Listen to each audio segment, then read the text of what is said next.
Thank you. Let's get back to the Dragon Bravo wildfire. That has caused a heartbreaking loss for Arizona and for the millions of visitors from all over the world who have visited and even stayed at the famous Grand Canyon Lodge. This historic lodge on the canyon's North Rim area was a treasured landmark perched high on the Kaibab Plateau. Built in the 1920s, this iconic lodge just wasn't a place to stay. It was a gateway to the Grand Canyon's quieter, wilder side and a living symbol of Arizona's natural and cultural heritage. Robert Stieve, editor-in-chief of Arizona Highways Magazines, joins us now.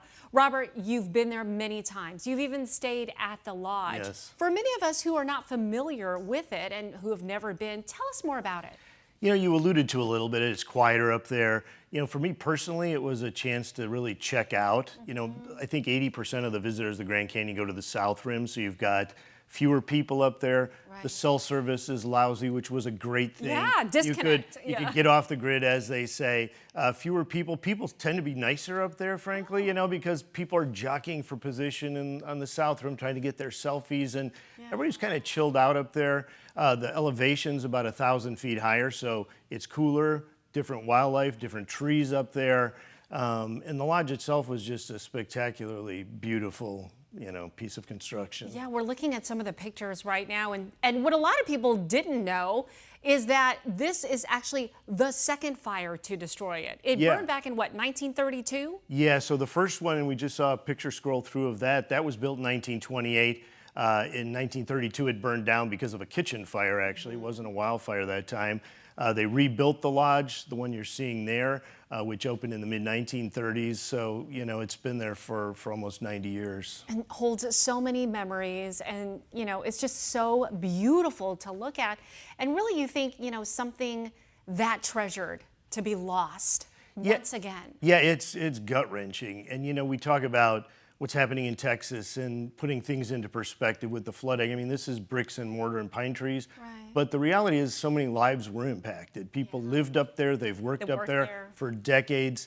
And so it's tragic in a different kind of way, not on the scale of, you know, lost lives. Unfortunately, the firefighters and those in charge managed to get everyone evacuated in time. However, it's irreplaceable. I mean, people are talking about, will it be rebuilt? And most likely it will, but is it ever the same? Well, to me, you can't really build charm into something. It took 90 years to percolate. And so to lose something like that, you know, and I got a call at 4 in the morning from a colleague up there when it happened.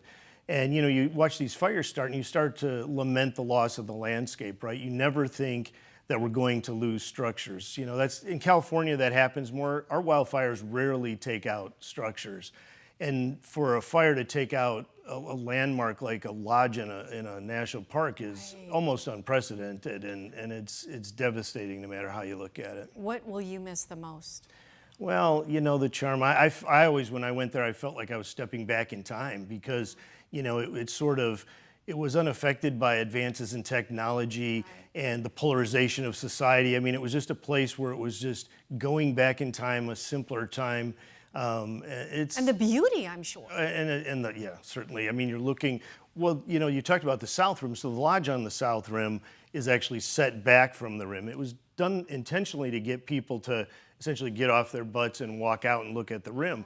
The difference with this lodge on the North Rim, it literally hangs over the edge. So you could sit in the restaurant, look out the window at the seventh natural wonder of the world. And so, you know, it's hard to not speak in what sounds like hyperbole, but it really is a lost treasure. I'm personally devastated, and you know what you're seeing on social media from people. So many people had so many connections. They did their honeymoons there. They took their kids there. Yes, exactly. You know, I took my twins up there during COVID because it was a place I felt safe, right? I mean, I felt, okay, if we're going to be, you know, trying to be a little isolated, this is the perfect place to go. So, you know, we're all going to cling to our memories, I guess. Well, it took 5 years to reopen after the first fire.